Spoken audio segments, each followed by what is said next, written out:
So Bitcoin Cash is a hard fork of Bitcoin. It's almost like a separate currency. Many people are calling it an altcoin. I'm sure your viewers are familiar with the many different altcoins that are around, and really, that's kind of how they've marketed themselves. It's a lot like Bitcoin, except there's sort of what you would call an airdrop of or a distribution of funds that's based on the Bitcoin ledger as of 12/20 UTC August 1st. So if you had Bitcoin before August 1st, 12/20 UTC, then you have the equivalent amount in Bitcoin and Bitcoin Cash. So for a lot of people, it kind of looks like free money, but it's I mean, there's sort of economic consequences, and a lot of players that have had to, like me, that have had to pay for the fact that this is a hard fork, and have had to do that. But basically, if you had 10 Bitcoin before August 1st, you had 10 Bitcoin still and 10 Bitcoin Cash tokens. So there's been a lot of consequences to this, and I've been following it pretty closely. You can check out my Twitter feed and my Medium posts to catch up if you'd like. But yeah, it's an altcoin that's basically split off from Bitcoin. It has 8 megabyte blocks. It doesn't have SegWit. It doesn't have replace by fee. It has a different difficulty adjustment algorithm. These are all technical details that you can find out more about. But essentially, they're a hard fork of Bitcoin. What was the main reasons why it forked? Yeah, it's a great question. So the SegWit activation window, there was a lot of controversy around SegWit and just Bitcoin scaling in general. And what happened was after the New York agreement, there was something called BIP91, which would sort of force everyone to signal SegWit and bring SegWit to the Bitcoin network. But before that, there was something called user-activated soft fork, which BIP91 front ran. Anyway, that's all sort of a long story. But basically, because of user-activated soft fork, there were a bunch of miners that decided to make sort of a response to BIP 148, which is user-activated soft fork. And this was called the user-activated hard fork by the miners. And this was thought to be sort of a response in case user-activated soft fork gained traction. What ended up happening was that because of BIP91, SegWit was going to be on the network, so people thought, hey, you know what? This isn't going to go anywhere. There isn't going to be a user-activated hard fork, as called by the miners. But some people really didn't like SegWit and sort of morphed that project into a project where they would have big blocks and no SegWit. And that's kind of what happened. There's enough people behind this movement, especially with the support of VIA BTC, which controls roughly 5% of the network hash power, that it's become its own coin as of August 1st. So what has been so far I want to say consequences, but the repercussions of this hard fork with Bitcoin itself? Yeah, so I mean, it's had a lot of repercussions for exchanges, for example, and payment processors. Most of them just shut down for for a day or two based on what was happening. I work at an exchange. I work for ItBit, and that's something that we've definitely had to do. So I like to kind of call it like socialized cost for launching an altcoin, and it kind of is, because everybody that's running Bitcoin needs to now split the coins, Bitcoin and Bitcoin Cash, and like figure out what to do with Bitcoin Cash. If you're an exchange, you have to make sure that your customers are made whole, and they get the Bitcoin Cash that they're entitled to. But you obviously need to build out the infrastructure to do that. Other consequences are payment processors. They just stopped accepting things for a few hours on August 1st. Others are I think Coinbase, Bitfinex, a lot of these exchanges are we're facing lawsuits at one point, and they decided, okay, well, let's do things this other way so that we're making our customers whole. We expected that if Bitcoin Cash are popular, that the hash rate of Bitcoin would go down a little bit. That would mean that blocks would be slightly longer than 10 minutes. I don't think that's the case, because it looks like enough mining power has come online that sort of 10-minute blocks continue to be the case on Bitcoin. But yeah, obviously there's a whole market now for Bitcoin Cash, and it's been sort of pretty volatile the first week. But yeah, that's obviously opened up a lot of cold wallets, basically, of people that want to just sell their Bitcoin Cash and get more Bitcoin or something like that. There are other people that are just sort of buying up Bitcoin Cash at sort of lower prices than they could get Bitcoin. So a tremendous amount of consequences all over the ecosystem, and it's not really something you can ignore and hope goes away. Where do you see the future of Bitcoin Cash, or what can you hypothesize yourself? Yeah, it's a great question. I don't really know, because it really depends on price. Price will dictate a lot of things. Or let me ask you this. Let me switch the question over. What is the utility of it? Right. The main utility that they are, sort of purporting is bigger blocks. So it has 8 megabyte blocks. So you can have a lot more transactions per block than Bitcoin does. And they did mine a couple of 4 megabyte blocks. So, I guess that's to their point. And no SegWit. They think it's too complicated, and they don't want it. And there's no replace by fee as well, which they felt like was, if your viewers don't know what replace by fee is, if you send a transaction with too low of a fee, say you sent the transaction with like 20 cents, and it keeps not going into a block, what replace by fee does is you can replace that transaction with a higher fee. So say like $1 or something, and the other transaction will sort of come out of the mempool. They took that out. So if you send a transaction with too low a fee on Bitcoin Cash, and it keeps not getting into a block, you just have to sort of wait 72 hours for it to come out of the mempool and try sending again. But yeah, those are the main sort of technical things that they're claiming. But I mean, let's face it, it's mostly like Bitcoin, except for a few differences, at least right now, because SegWit isn't activated on Bitcoin yet. But yeah, that's their main value proposition, is that it has bigger blocks. Whether or not that's found to be useful by the community is something only the market can decide. Now, for Bitcoin, they still have, is the 2x still going on? Is that going forward? SegWit 2x? It looks like it. I mean, there's some speculation that there are people that wanted big blocks would just move over to Bitcoin Cash, but that's really hard to know, because Bitcoin, the 2x part of Bitcoin 2x looks like it's scheduled for somewhere around November 20th or something like that.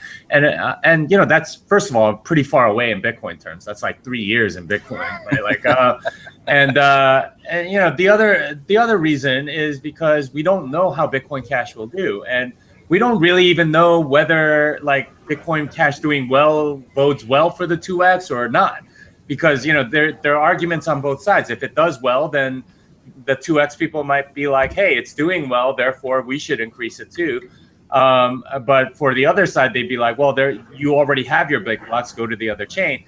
But if it doesn't do well, then the argument might be, well, we shouldn't do it because, there's clearly no market for it. Or, the other argument might be, well, we should do it because, otherwise there's going to be a hard fork and all this mess again. I mean, there's so many arguments. It's hard to know even like whether or not this will be good or bad for it. We just have to watch the markets pretty closely and where the prices end up.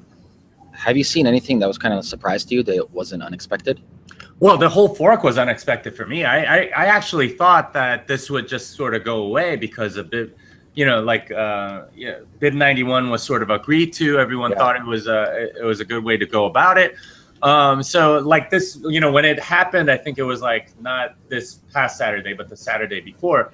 It was a huge shocker to me, and I was out like with my family and stuff, and when I saw the news, I didn't really believe it. And when I got back, I knew this was something that I really needed to study and understand. And the post that I put up there was like by far the most popular post I've ever had on my Medium blog. So I mean, that kind of tells you like how much of an impact this has had in the ecosystem. Do you fear any issues with like branding? For example, if people are typing in Bitcoin and like newbies coming into the space, like, okay, you got Bitcoin, then you got Bitcoin Cash, like what the fuck's what? Yeah. I do worry about that. And that's something I wrote in an article a while back, why Bitcoin divorce will be very painful. That said, like, I do worry about that a little bit, but for the most part, I think the people that launch Bitcoin Cash aren't pretending that this is Bitcoin, right? Like they're pretty clearly stating, hey, this is a fork and we are the fork and we're not Bitcoin. We're not Bitcoin Core or whatever. So in that way, I appreciate that because they are sort of separating themselves. There are some people on Twitter that are complaining about the fact that the name Bitcoin is in the name of their coin, Bitcoin Cash. I don't care too much about that. I think people are smart enough to figure out which one's which. They just have to, I mean, there's nobody on like Bitcoin.com that's saying this is the real Bitcoin, though. You never know, like what people might say soon enough. But yeah, for now, at least, it seems like they're fairly clear on the fact that they are the hard fork. And in many ways, they are an altcoin with an airdrop. And that's okay. That's been done before. It's just, I don't like the socialized cost of launching the coin. That's like sort of being given to developers like me. But, I mean, what can you do? They did what they did. Do you think, or let me ask you this question, actually. I was actually, for what has happened and for all the chaos that ensued, I was actually quite surprised that Bitcoin held its value that high. Yeah, that's been kind of a surprise to me too. You would think that if there was a split, and it was sort of priced into the price of Bitcoin, that the sum of the two resulting coins would be roughly what it was before, but that doesn't seem to be the case. The sum is something like over 3,000. So in a way, I guess we've gone over 3,000 as a Bitcoin, but I don't know if that's how you would count it. But yeah, it didn't seem to have gotten priced in. I'm not really sure why. People do see, I mean, this happens with any sort of altcoin launch, is that value is kind of created out of thin air almost. So I don't know how long that can go on, but that seems to be what happened here. Did you hear about you just mentioned earlier, but Coinbase had to retract their statements before? Yeah. I don't think they handled this very well. But yeah, I mean, I don't blame them because I understand that, as an exchange, it's very, very difficult to, list a new asset because you got to get all the wallets and all these procedures in place for deposits and withdrawals. You got to make sure it doesn't have like malware or anything. You got to like sort of go over the code and stuff like that. And it's not easy to launch a coin. And we pretty much every exchange had something like, 7 to 10 days to prepare. And that's not nearly enough time. No. And Coinbase, I think, said when they put out their statement, it was kind of like, hey, you know what? We're just going to ignore it. And then they were going to face some lawsuits and legal liability. And I think some of the smarter lawyers on their staff said, hey, we should really make our customers whole. And then they decided to put out another statement. And pretty much every other exchange has done that, right? Like Gemini, us, and others, we're going to make sure that the customers get what they're entitled to. We're not going to take on this legal liability. And that's kind of the smart thing to do from a legal perspective. You have to do your fiduciary duty of holding your customers' Bitcoin. So yeah, it's kind of been chaos for the entire industry, and I mean, it kind of sucks for a lot of the developers because they have to deal with this thing that sort of came up. But yeah, it's not fun. But even though we're going through this, let's say, interesting period. Don't you think in the long run this might actually be better, since let's say that camp got what they want and we're finally now getting SegWit and everyone can split their ways? Like, this is what we want. That's what you want. You do your thing, and that's it. Yeah, I mean, if it was the only split, then maybe it's worth it. And you have maybe two coins with different sort of use cases. One for microtransactions and another for more like a bottom layer of a multi-layer system.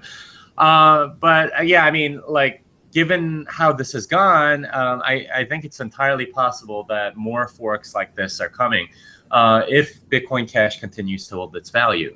In which case, it's going to suck for developers like me. But then maybe it's good because we have procedures for dealing with this sort of thing, and we can codify it and not have to panic every time, like 10 days before when something is announced. Well, we also have to talk about, for example, with Bitcoin, you have a massive amount of developers working on solutions. Like Bitcoin Cash, like, who are the developers? Well, there's two, as far as I can tell, FTrader and DataLinks. And I don't know the reputations of either of them. It looks like DataLinks used to work on Bitcoin Unlimited or something like that. But Yeah, I mean, you need more than two eyes looking at it. Is my Of course. view. I mean, like it's hard enough as like a developer to think of all the adversarial cases of like ways in which people will try to attack what you just coded. If you only have two developers, you really need a wider perspective so you can just know ways in which your stuff can break.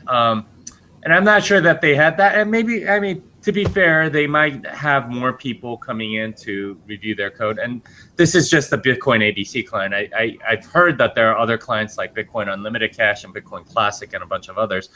But in general, like anything with security, the more eyes that look at it, the better. And that's something for them to worry about, frankly. And I'm not going to pass too much judgment on them because, as far as I know, a lot of altcoins operate similarly. So there you go. Cool. So I know some people have a question, as in for the SegWit 2x, what does SegWit give once it's activated? What is the promise? Okay, so if you think of sort of Bitcoin transactions like in the real world, like as like checks, right? Like it's like writing a check. If I give you, Amir, like $10, what the bank does is they don't take like a physical $10 bill from like a bin that represents me and put it into yours. They just have a ledger, right? Minus 10 Jimmy, plus 10 Amir. And you could sort of think of Bitcoin transactions in the same way, right? Like you have a transaction, you have to sign it, and then if the signature is valid, then it goes on the network. If you think of SegWit, for whatever reason, like when a physical check, it's like a small corner that contains your signature. A digital check or a digital transaction, the signature takes up about half. And what SegWit does is it sort of like moves the half that's the signature and sort of you can fit more checks in a box, if you will, right?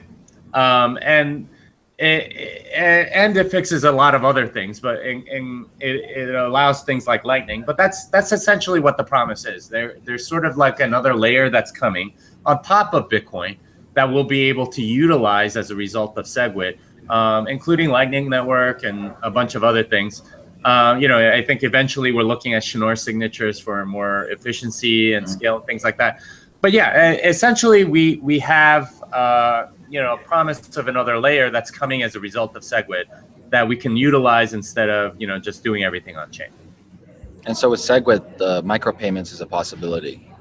Yeah. You can if once you have Lightning Network, micropayments are very much a possibility. Now, I mean, not to say that it's perfect. There's a lot of concerns around Lightning Network that still have to be proven. But it's something that we can try, and there's a lot of other ideas as well.